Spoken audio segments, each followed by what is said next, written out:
வணக்கம் மக்களே. இன்று நம்ம வீட்டு சமையலில் சாதாரணமாக இருந்தாலும் சுகாதார ரீதியில் மிகவும் முக்கியமான ஒரு பொருள் பற்றி தாங்க பேச போகிறோம். அதுதாங்க காராமணி. கருவேப்பிலை மாதிரி நீங்கள் காராமணியை தினமும் சாப்பிட்றீங்களோ இல்லையோ, இந்த வீடியோ பார்த்ததுக்கப்புறம் நீங்கள் காராமணியை உங்கள் உணவில் கண்டிப்பாக சேர்த்துப்பீங்க. வாங்க இந்த சத்தான பயிரை பற்றி இன்னும் மேலும் தெரிஞ்சுக்கலாம். அதோட நன்மைகளை பற்றியும் நம்ம விரிவாக தெரிஞ்சுக்கலாங்க. முதலாவது, புரதச்சத்து மிக அதிகம், அதாவது புரோட்டீன் காராமணியில் அதிக அளவில் இருக்குதுன்னு சொல்கிறாங்கங்க. இது தசைகள் வளரவும் உடல் வலிமைப்படுத்தவும் உதவுதுங்க.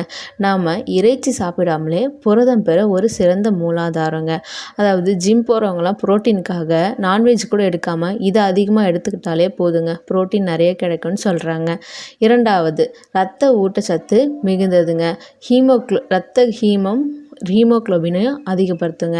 இதில் உள்ள இரும்பு சத்து இரத்தத்தில் ஹீமோக்ளோபின் அளவை அதிகரிக்க உதவுதுங்க. அனிமியா இருக்கவங்க இதை உணவில் சேர்த்துக்கிட்டோன்னா அனிமியாலாம் இல்லாமல் இருக்குங்க. மூன்றாவது, செரிமானத்திற்கு உதவுதுங்க. காராமணியில் நார் சத்து நிறைந்ததுங்க. இது குடல் சுத்தமாக இருக்க உதவுது. மலச்சிக்கலை போக்கி செரிமானம் மேம்பட செய்கிறதுங்க. அதாவது நம்மளுக்கு டைஜஷன் ப்ராப்ளம்லாம் இல்லாமல் இருக்கிறதுக்கு இது ரொம்ப உதவுதுங்க. நான்காவது, இருதய ஆரோக்கியத்திற்கு சிறந்தது. இதில் கொழுப்பு சத்து குறைக்க உதவுதுங்க. இதனால் இருதய நோய்கள் வராமல் காக்குங்க. அதனால் ஹார்ட் பேஷண்ட்ஸ்லாம் இதை சாப்பிட்டா ரொம்ப நல்லதுங்க. ஐந்தாவது, டயபெட்டிக் நோயாளிகளுக்கு ரொம்ப நல்லதுங்க. காராமணி இரத்த சர்க்கரை நிலையை நிறுத்த உதவுதுங்க. Low glycemic index உடையதுங்க.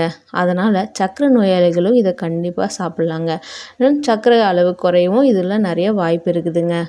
ஆறாவது, எடை குறைக்கும் முயற்சி துணைன்னு சொல்கிறாங்க. நார் சத்து அதிகம், அதனால் பசியை குறைக்கும். ஒரே நேரம் நிறைய சாப்பிட தேவையில்லைங்க. இதன் மூலம் எடை குறைக்க உதவிகரமாக இருக்குதுங்க. ஏழாவது, எளிமையான சமையல் வகைங்க. காராமணி சாதம், சுண்டல், குழம்பு, பொரியல் என பல வகையான ருசியான உணவை செய்யலாங்க. நம்ம ஒரு டயட் பிளானுக்கு இதையும் நம்ம சேர்த்துக்கிட்டோன்னா நல்ல ஆரோக்கியமாகவும் இருக்குங்க. நண்பர்களே, இவ்வளவு நன்மைகள் இருக்கிற காராமணியை மறக்காமல் வாரத்தில் குறைந்தது 2 முறை உங்கள் உணவில் சேர்த்துக்கோங்க. காராமணி சாப்பிட்றதுக்கும் நல்லா இருக்குங்க. அதனால் கண்டிப்பாக வீட்டில் உங்கள் அம்மாக்கிட்ட இல்லை உங்கள் கூட இருக்கவங்க யாராக இருந்தாலும் செஞ்சு தர சொல்லி ஈவினிங் ஸ்நாக்ஸ் போல் சாப்பிட்டிங்கன்னா உடலுக்கு ரொம்ப நல்லதுங்க. வீடியோ பிடிச்சிருந்தால் லைக் பண்ணுங்கள், கமெண்ட் பண்ணுங்கள், சப்ஸ்கிரைப் பண்ணுங்கள். மறக்காமல் உங்கள் குடும்பத்தினருக்கு ஷேர் பண்ணுங்கள். நீங்களும் நலமா இருங்க.